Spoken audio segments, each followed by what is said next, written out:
Hi friends, teacher അമ്മയുടെ പുതിയ വിശേഷങ്ങളിലേക്ക് എല്ലാവർക്കും സ്വാഗതം. ഇന്നത്തെ എപ്പിസോഡ് അവസാനിക്കുമ്പോൾ നമ്മുടെ ടീച്ചർ അമ്മയെ തേടിയിട്ട് ടീച്ചർ അമ്മയുടെ സാറൊക്കെ വരുന്നുണ്ട്. സാറാണെങ്കിൽ എല്ലായിടത്തും ടീച്ചർ അമ്മയുടെ ഡെത്ത് സർട്ടിഫിക്കറ്റ് അന്വേഷിച്ച് നടക്കുന്നുണ്ട്. അങ്ങനെ സംശയം തോന്നുന്ന വിഷ്ണു മഹേഷിനോട് ചോദിക്കുന്നുണ്ട്, എന്താണ് ശരിക്കും അമ്മയെ നീ ഐഡൻറ്റിഫൈ ചെയ്തതാണോ എന്നൊക്കെ ചോദിക്കുന്നുണ്ട്. അപ്പോൾ മഹേഷാണെങ്കിൽ ഉരുണ്ട് കളിക്കുന്നുണ്ട്, വിഷ്ണുവിനാണെങ്കിൽ നല്ല സംശയം വരുന്നുണ്ട്. അങ്ങനെയൊക്കെ കാണിച്ചുകൊണ്ടാണ് ഇന്നത്തെ എപ്പിസോഡ് അവസാനിക്കുന്നത്.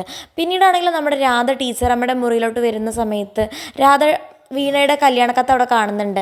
എന്നിട്ട് ചോദിക്കുന്നുണ്ട്, ആരാ ഈ കല്യാണക്കത്ത് ഇവിടെ കൊടുന്നിട്ടേ എന്നൊക്കെ ചോദിക്കുന്നുണ്ട്. അപ്പോഴാണെങ്കിലും വീണ ടീച്ചറമ്മയുടെ പുറകുന്ന് വരുന്നുണ്ട്. വീണയെ ആ മുറിയിൽ വെച്ച് കാണുന്ന രാധ ഞെട്ടുന്നുണ്ട്. അപ്പോഴത്തേക്കും ആ മുറിയിലോട്ട് മഹേഷ് വരുന്നുണ്ട്. മഹേഷ് വന്നിട്ട് മഹേഷിനെ ടീച്ചറമ്മ കുറേ ചീത്ത വിളിക്കുന്നുണ്ട്. നീയല്ലേ മഹേഷ് എൻ്റെ ബോഡി ഐഡൻറ്റിഫൈ ചെയ്തു എന്ന് പറഞ്ഞ് വേറൊരാളെ ഇവിടെ കൊടുന്ന് ദഹിപ്പിച്ചൊക്കെ ചെയ്തത് നീയല്ലേ, നിനക്ക് കുറച്ചുകൂടെ ശ്രദ്ധിക്കായിരുന്നില്ലേ, എല്ലാ അർത്ഥത്തിലും ഞാൻ ഇപ്പം മരിച്ച പോലെ ആയില്ലേ എന്നൊക്കെ ചോദിക്കുന്നുണ്ട്. മഹേഷ് ആണെങ്കിൽ ഒന്നും മിണ്ടാതെ നിൽക്കുന്നുണ്ട്. പിന്നീട് ചോദിക്കുന്നുണ്ട് മഹേഷിൻ്റെ അടുത്ത് ടീച്ചറമ്മ, നീ ശരിക്കും ഞാൻ മരിക്കണമെന്ന് ആഗ്രഹിച്ചിട്ടുണ്ടായിരുന്നില്ലേ മഹേഷേ എന്നൊക്കെ ചോദിക്കുന്നുണ്ട്. അതൊക്കെ കാണിച്ചുകൊണ്ടാണ് ഇന്നത്തെ പ്രൊമോ അവസാനിക്കുന്നത്. ഇതുപോലുള്ള ടീച്ചറമ്മ വിശേഷങ്ങൾ നിങ്ങൾക്ക് പെട്ടെന്ന് അറിയാൻ വേണ്ടി ചാനൽ സബ്സ്ക്രൈബ് ചെയ്യാൻ മറക്കരുത്.